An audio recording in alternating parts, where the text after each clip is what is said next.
आपापल्या hall ticket वर काढून ठेवा. आपले मिळाले आपले. मराठीचा पेपर आहे, खूप सोपा पेपर आहे.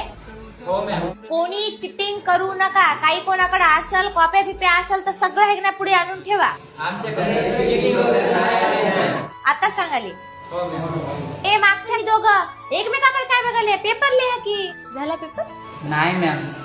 चुकी बरोबर पहिले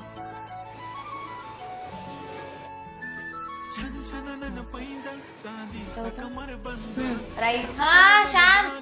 तुम्ही बोलू नका. शांत लिहा. कान देऊन ऐकून लक्षपूर्वक ऐकून पित्त करून खूप राग. हा गाडी आली गाडी. सगळ्यांना आहे ना शांत आपापल्या हातना पेपर लिहायचा. कोणाला बोलायचं नाही. हे बघा सगळे इकडे लक्ष द्या. शांत राहून पटकन ऐका. हे बघा शब्द संपत्ती समानार्थी शब्द घर ग्रह